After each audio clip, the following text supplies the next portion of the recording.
Greetings, my scattered brothers and sisters in the Lord. Trust you know the Lord is with you wherever you find yourself scattered today, and that you know that His presence with you is more than enough for whatever you might face today. We are at 1 Peter chapter 3, verses 7 and 7. Just one verse today. Husbands, in the same way, be considerate as you live with your wives, and treat them with honor as the weaker partner, and as heirs with you of the gracious gift of life, so that nothing will hinder your prayers. Now, maybe one verse, but there's a lot to unpack here. Husbands, in the same way as Christ. And so the emphasis here is still on tracing Christ. No matter how you're treated, that you don't retaliate. That no matter what others may say about you, you entrust yourself to the one who judges justly. And so husbands, in the same way as Christ used his power and entrusted himself to the one who judges justly, rather than using his power to pay back, to retaliate, to threaten against those that were doing him wrong, and they were all weaker than him. And so in the same way, husbands, show understanding to your wives. Treat them with kindness. Treat them with empathy. And Peter says they're the weaker partner. Now, the word partner is actually the word vessel. And there's probably two ways that Peter is understanding this or thinking about this. Probably the primary way is that the woman's body is weaker than the man's body. And I know that you could find some arguments about that, but in Peter's mindset, husbands, don't use your physical strength to somehow exploit or manipulate or pay back your wives. Rather, treat them with understanding, treat them with empathy, and again, imitate Christ. In the same way that Christ used his strength, so use your strength. Not to retaliate, but to show understanding, to show consideration. The second way that he might imply in terms of the weaker vessel, which he actually kind of goes on in the passage to talk about, is social standing.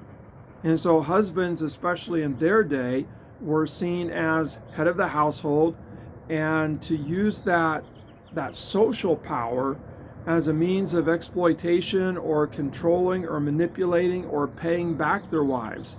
And Peter's saying, no, don't use your power, don't use your social strength to somehow manipulate, to harm, to treat cruelly, to pay back your wives for what they might say to you or about you.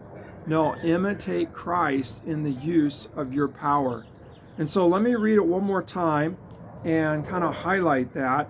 Husbands, in the same way, be considerate as you live with your wives, and treat them with honor, with respect, as the weaker vessel, whether that's as weaker physically or whether that is having less social status, less social position.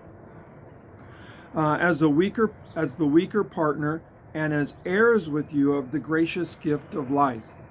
Now that's kind of a pretty radical statement in their context, that whereas the man would have been kind of the heir in a patriarchal society, here the wives are heirs with the men.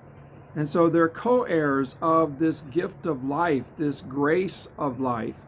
And so husbands, realize that while you might have, quote unquote, more social standing in this world, in the kingdom, you don't. As Paul puts it, there's neither male nor female. And so husbands and wives have the same standing in Christ's kingdom, the same standing in terms of being heirs of this gift of life, new birth. And so husbands recognize that.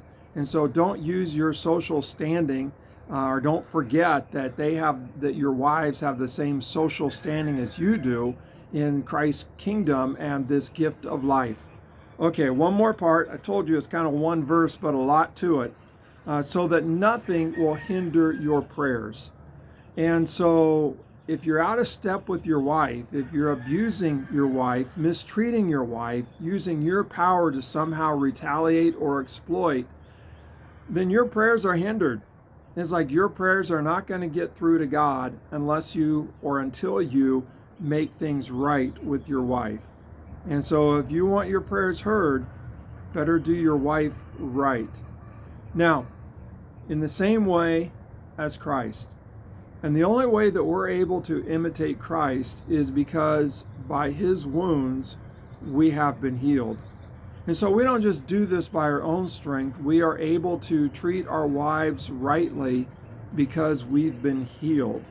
And if we're not treating our wives rightly, then either one, we haven't been healed, or we're not acknowledging that there's an inconsistency in our lives, that we've been healed and yet we're not showing the grace that we've received.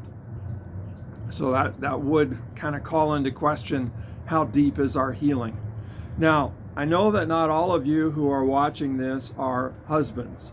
And I think that the key to take away for all of us, wherever we might be scattered, is how are we using our strength against those who are weaker, against those who are maybe of less social standing?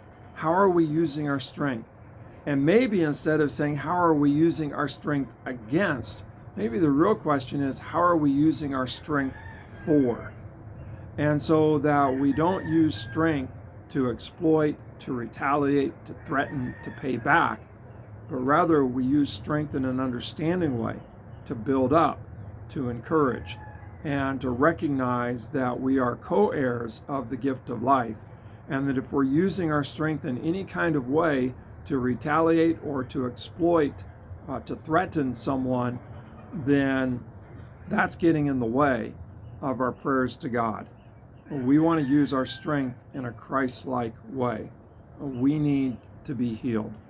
So wherever you find yourself scattered today, in the same way as Christ, use your strength on behalf of others. Never use it to retaliate or to threaten someone. Well, God bless and have a great day, and live in the same way as Christ, because by his wounds you have been healed.